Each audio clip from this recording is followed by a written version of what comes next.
晚上好啊！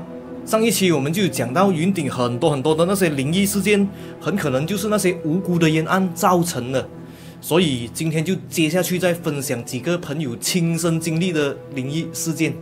那么我们开始咯。那时候云顶的宿舍总共有7栋楼，第5栋和第6栋呢是女生宿舍，第5栋总共就有24层楼高。G 楼到19楼是单身的女生宿舍，20楼以上的就是给经理级别的，或者是和经理级别有关系的员工住的。而这件事情就是发生在第17楼的一个房间，当时的一个房间是有3个床的，小平就在那边住了4、5年，她的床位就是靠近窗口的，而小丽坐了几久就不知道了，不过她的床位就是在中间的。在门边就还有一个床位，一直就是空着，没有人睡的。过不久就搬进来了一个客家妹，其实客家妹就是小平介绍进来云顶这里工作的。这天客家妹就搬东西进去小平的宿舍里面睡了，那么客家妹就当然睡在床边那个空位了。刚好那天睡在中间的小丽就请了几天假，把来干蹦，所以当天就是他们2个人在房间罢了。就在当天晚上11点左右，他们都关上了灯，准备睡觉。突然间，就有人很用力的敲他的门哦。天真的客家妹想也没有想，第一时间就走过去开门。可是啊，根本就没有人。然后他就想这是不是隔壁的嘞？于是他就马上开门出去看哦。整个长长的走廊的灯都亮着，照到清清楚楚，一眼就看到头了。但是半个人影都没有。当时客家妹就紧张地问小平了：“你朋友啊，怎么没有人呢？”小平就只是在那边摇头否认。小平在那边住了那么久，都没有发生过这么奇怪的事情啊，越想越怕，于是他就立刻叫客家妹锁上门。过后他们就关上灯，硬着头皮继续的睡。哪里知道关上灯没有几久，那个敲门声又来哦，这次还敲到更用力，更加的凶。客家妹就吓到躲在被窝里面了，而小平就走过去客家妹那个床那边听了听，180%确定敲的就是他们的这个门。当时小平就有一点点生气，他就开口喊道：“谁呀？3更半夜的，不要玩，再玩我就叫保安了。”可是啊，根本就没有人回答他，他还是在那边继续的不停的敲门。这个时候他们想开门看，可是又不敢哦，也不知道怎样办。然后客家妹就想到了一个很好的办法，就是低下头趴在地下，通过那个门底的门缝看出去。可是啊，门外根本就没有人影，而那个敲门声就还是没有停下来哦。越想越怕，他们2个就躲在被窝里面，也不敢出声，差不多都吓到魂飞魄散了，就是怕到连呼吸都不敢用力的那一种。过了不懂几久，敲门声就停了，而小平就松了一口气，就回到自己的床位那边继续的睡了。可是啊，这个时候更恐怖的事情就发生在小平身上了。他一躺下去睡的时候哦，他全身就觉得很重很重，就很像被石头压着那样，动都动不了。他还感觉到呼吸非常的困难，总是吸不到氧气的感觉，嘴巴可以张开，可是根本就讲不到话，发不出声音。那一瞬间，他都怀疑自己是不是中风了，还是死了。这样恐怖的症状就一直持续到太阳出来，才渐渐的缓解。当天晚上，小平就睁着眼，根本就没有睡到觉。到他可以动的时候啊，上班就已经迟到了。那么他就打电话去公司请假，然后他就去云顶那边的医院检查了。可是医生查了查，他的身体非常的健康啊，根本就没有问题，只不过只有轻微的贫血而已，不可能会有身体重的感觉啊，更不可能会呼吸不到。可是看下去，他呼吸就真的是非常的困难啊。那么医生就只好把小平转移到 KL 更大的医院去深入的检查了。很快的，他就坐着救护车去到 KL 的大医院。医院左查右查，从 X 光照到 MRI， 从脚趾头照到头，结果还是没有半点问题啊。过后又住了几天院，继续的照，继续的查，可是还是找不到原因啊。那么没有办法，小平的家人就只好带着他出院，然后就去那边找了一间庙问神了。诶，这个庙呢就真的很有料哦！一走进去都还没有开口啊，神婆就先开口，直接讲：“你们在山上得到东西了，快点进来，我帮你弄走过后啊，你就不要再上山了啊。”过后，神婆就带着小平进去做法驱魔。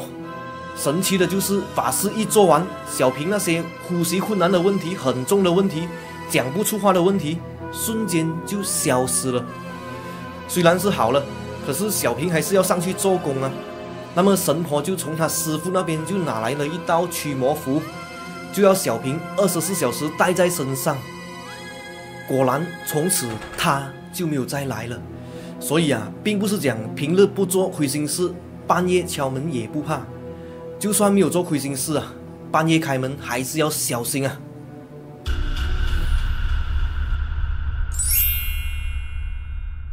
很久以前，小美就带着她几个闺蜜一起去云顶玩。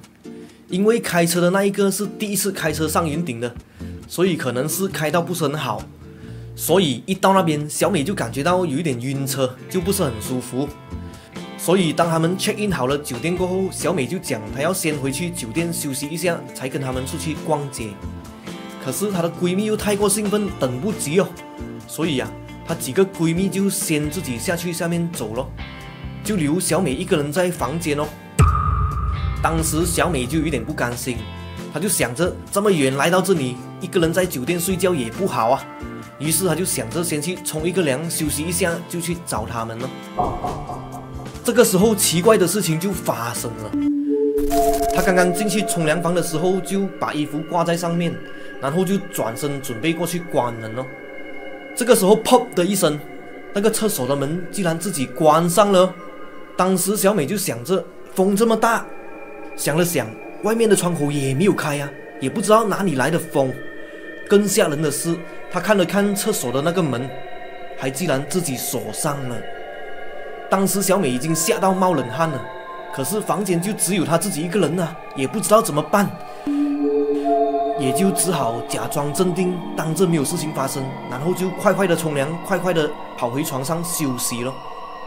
躺在床上后，她就感觉昏昏沉沉的，很快的就迷迷糊糊的就睡着了。突然间，她就感觉有一个手从她的脚趾那边一直往上摸，差不多就要摸到她大腿的时候，她就下意识的伸手要去抓那个手了。她就心想，肯定是闺蜜回来了要捉弄她。可是她的手抓了抓，却没有抓到东西哦。睁开眼睛才发现，整间房间根本就是空空的，完全就没有半个人在。她的闺蜜根本就还没有回来。回想起那个手，又感觉是湿湿冷冷的，就很像一条蛇慢慢的爬上来那样的感觉。越想越怕，于是小美就缩在被窝里面打电话给她闺蜜了。就在这个时候，咔的一声，房门竟然被打开了。小美就慢慢的拉开被窝看出去，原来是她的闺蜜们回来了。闺蜜就看到脸色清清的小美，就问她发生什么事情了。于是小美就把刚才发生的怪事全部告诉了她的朋友。这个时候大家就看着小美的大腿，腿上竟然还有一坨一坨的黑青，非常的恐怖。那么他们就只好快点收拾东西赶下山，逃离了那里。所以去云顶的时候最好还是不要一个人在房间。